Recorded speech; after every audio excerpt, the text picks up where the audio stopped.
Welcome to our channel tax for wealth. आज फिर से सीए राजेंद्र अरोड़ा सर हमारे साथ हैं।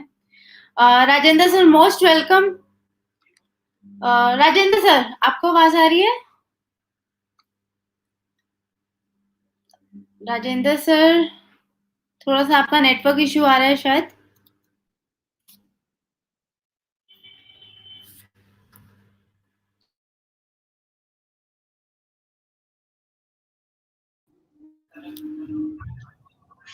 जी Rajendra sir most welcome sir. Thank you ma'am. जी sir. Sir most welcome to you and यहाँ पे सर कुछ क्वेश्चंस हैं। अभी हम लोग आज लेट हो गए थोड़ा सा। तो सर सबसे पहले सुजीत जी का क्वेश्चन है सर। जी hello Sujit sir. Hello sir, लीजिए ना मैम। Foreign client. हेलो, जो सबसे पहले क्वेश्चन आया पहले वो लीजिए ना मैम। सर जो ये क्वेश्चन है, foreign client send sample for testing and we will use our own raw material for testing, and again we will send finished product samples back to foreign customer, and for this Sujit sir आपका question incomplete आएगा। हाँ आगे आ गया। And for this we will receive foreign exchange. Please confirm it's a export or service or local transaction.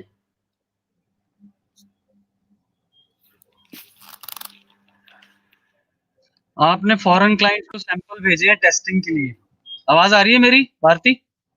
Ji sir. Foreign clients को sample भेजे हैं testing के लिए और अपना ही रॉ मटेरियल यूज करोगे। वो foreign we will send finish product samples back to foreign customers and for this we will receive foreign exchange. देखिए कहीं ना कहीं ये चाहे वो सैंपल्स हो या कुछ भी, अगर आप उसका इनवॉइस रेज करते हैं, शिपिंग बिल बनाते हैं, तो वो उसके लिए वैल्यू चार्ज करते हैं, तो वो आपके एक्सपोर्ट ऑफ गुड्स में आएगा और वो आपका जीरो रेटेड सप्लाई बनेगा। जी भारती। सर नेक्स्ट रूपा जी का क्वेश्चन है। Ma'am most welcome. In case tax is paid under IGST wrongly in 1819 instead of CGST and SGST, how we rectify the same in GSTR 9?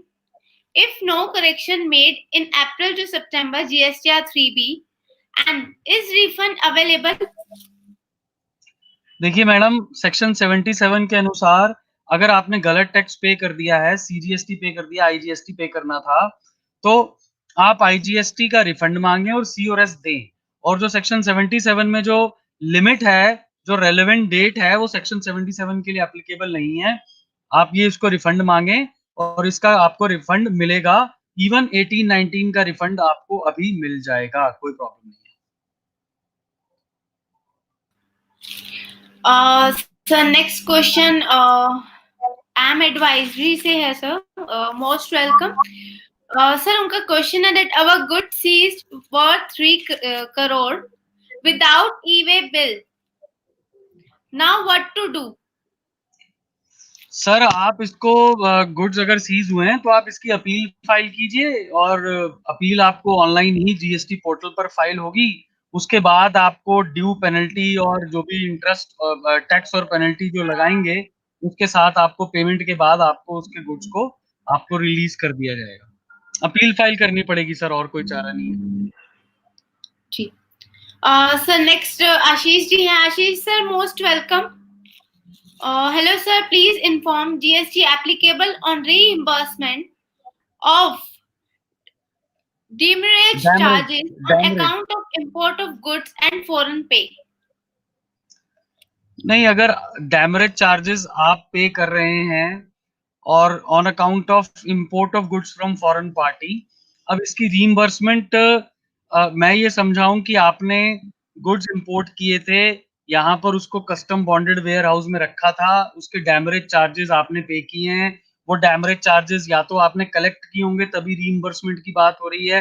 वो demurrage charges आपकी जो outside India party है जिसने आपका supplier है उसने आपको रिइंबर्स कर दिए हैं, तो उसके ऊपर रिइंबर्समेंट जो है उसके ऊपर बेसिकली ये क्या सबसे पहला क्वेश्चन तो ये है कि रीइंबर्समेंट जो है क्या आपके कॉन्ट्रैक्ट में था।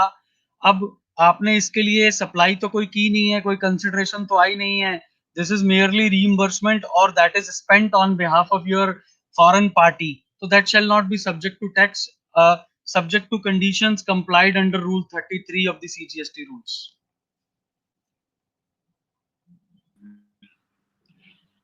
So next question तुषांत जी का। Tushant sir, most welcome.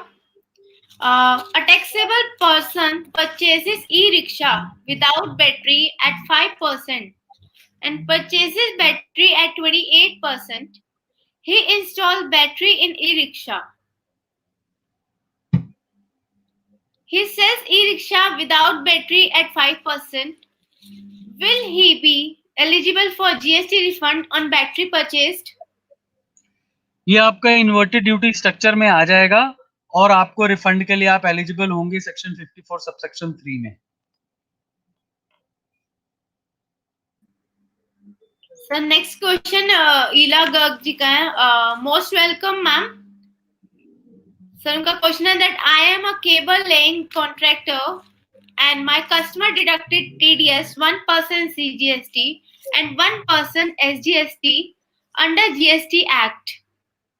And so continuing with the question that can I claim credit therefore? If yes, how? Madam ये तो बड़ा ऑब्वियस सा सवाल है, आपको क्रेडिट तो मिलेगा ही इसका। आप अपना टीडीएस रिटर्न फाइल कीजिए जीएसटी पोर्टल पर जाके, अपनी जीएसटी पोर्टल पे जाके रिटर्न फाइल कीजिए, टीडीएस के क्लेम्स को एक्सेप्ट कीजिए, आपके क्लेम जो आपके कैश लेजर में आ जाएगा उसको अपने आउटपुट टैक्स लायबिलिटी से एडजस्ट कर लीजिए, कोई प्रॉब्लम ही नहीं है।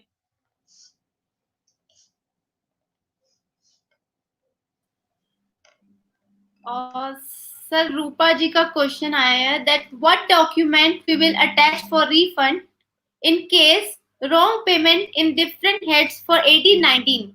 Please guide.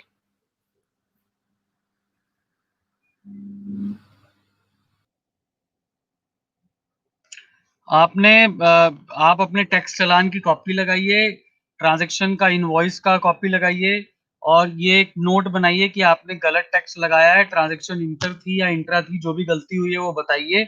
और यही डॉक्यूमेंट्स हैं बेसिकली, आप ये प्रूव करना पड़ेगा आपको कि ये ट्रांजैक्शन जो थी वो गलती से ट्रीट हुई है, इंटर या इंट्रा जो भी हुई है, और कॉरस्पॉन्डिंगली आपने इसका टैक्स पे किया था, और जो गलत टैक्स है वो दोबारा पे कर दिया है, और अब जो सही टैक्स है उसका रिफंड मांग रहे हैं। तो दोनों टैक्सेस की पेमेंट को आपको सब्सटेंशिएट रूपा करना पड़ेगा। आपको उन टैक्सेस का भी जो आपने गलत पे किया था उसको भी चालान से सब्सटेंशिएट करना पड़ेगा, और जो आपने अब सही टैक्स दोबारा पे कर दिया है और जो गलत पे किया उसका रिफंड मांग रहे हैं, जो सही पे किया है उसका भी आपको चालान से सब्सटेंशिएट करना पड़ेगा, और एक कवरिंग लेटर बनाइए जिसमें पूरी कहानी लिखिए और सेक्शन 77 का हवाला दीजिए। सर तुषांत गर्ग जी का एक और क्वेश्चन है that in slump sale of petrol pump including machinery, land, building, debtor stock liable to GST? Slump sale जैसा कुछ भी यहाँ पर तुषांत नहीं होता है जीएसटी में। अगर आपका गोइंग कंसर्न की तरह ट्रांसफर ऑफ बिजनेस हो रहा है, then it will not be exempt, it will not be taxable, I beg your pardon, it will be exempt. If it is not a going concern transfer, then it will be considered to be independent supply and would be subject to tax.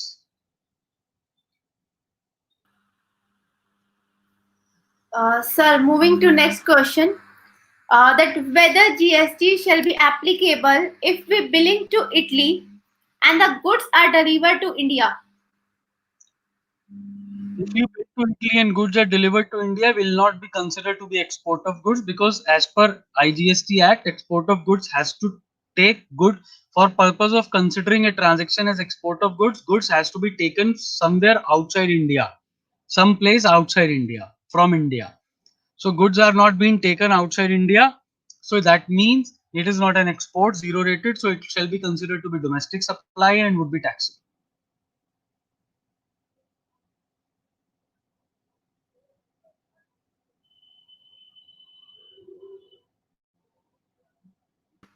Sir Tushan ji का question है that can an unregistered person get commission on sale of fixed assets without paying GST below rupees 20 lakh from China for machinery installed in India?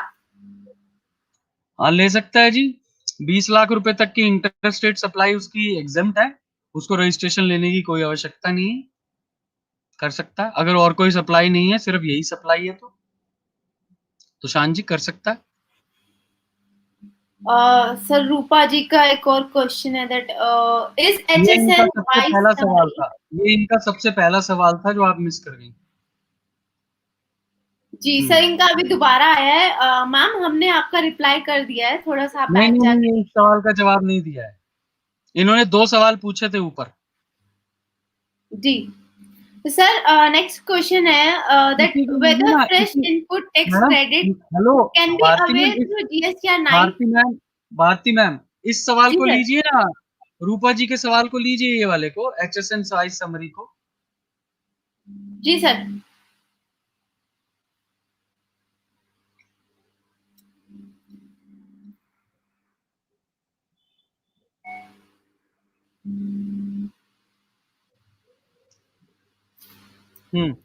Is HSN wise summary and input text verification optional? Bifurcation. जी for large taxpayer in GSTR 9 and GSTR 9C. Madam 17, 18, 18, 19 के लिए GSTR 9 में table number 17, 18 जो हैं वो optional हैं, चाहे large tax payer हैं चाहे स्मॉल टैक्स पेयर हैं। आपकी मर्जी है, भरे ना भरे 17, 18, 18, 19 के।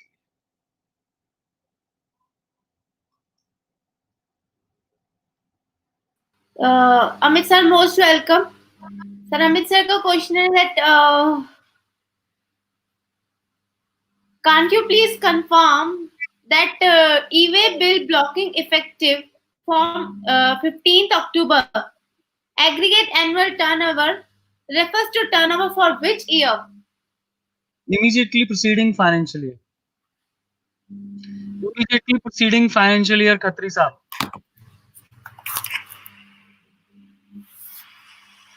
Sir moving to my next question sir, ये वाला क्वेश्चन मैंने ऑलरेडी बोला था, तो इसमें सर क्वेश्चन है that whether fresh input tax credit can be availed through GSTR 9? नहीं लिया जा सकता मैडम, नया फ्रेश इनपुट टैक्स क्रेडिट आपको कोई भी लेना है वो 3B के माध्यम से लेंगे, 9 में कोई क्रेडिट नहीं लिया जा सकता। Sir next question madam last question ले लीजिए, then we will wrap up today. I am a little tied up today. Sir आपकी आवाज नहीं आ रही। मैंने कहा मैं लास्ट क्वेश्चन ले लीजिए, then we will wrap up today. कोई इश्यू नहीं है सर, इट्स ओके, ठीक है सर। सर नेक्स्ट क्वेश्चन जो है वो है that as rule 36, sir Sujit ji का क्वेश्चन मैं पहले ले लेती हूँ एक बारी। Actually, we have received goods from foreign client in India for testing. Goods यहाँ आए हैं टेस्टिंग के लिए, तो वो एक्सपोर्ट ऑफ सर्विस होगी। देन आपने गुड्स के ऊपर जॉब वर्क किया है, वो एक्सपोर्ट ऑफ सर्विस होगी क्योंकि उसका POS आउटसाइड इंडिया होगा। सुजीत सिंह जी, आई होप आपको जवाब मिल गया होगा। जी सर। सर एक लास्ट क्वेश्चन मैं ले रही हूँ इसमें, that should any separate disclosure be made relating to GSTR 9? About what?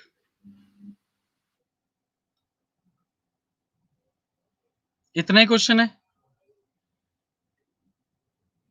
आवाज नहीं आ रही। जी सर। इतना ही क्वेश्चन है। जी सर, उसमें यही क्वेश्चन है that should any separate disclosure be made relating to GSTR 9? GSTR 9 से रिलेटेड कोई सेपरेट डिस्क्लोजर तो नहीं है। हाँ, अगर उसमें कोई आपने एक्टिविटी की है तो उसको 9C में ऑफ कोर्स आपको सेपरेट डिस्क्लोजर देना चाहिए। इसके अलावा और कुछ सर लास्ट क्वेश्चन था, क्वेश्चन के अलावा आपका कोई फीडबैक है तो आप शेयर कर सकते हैं सर।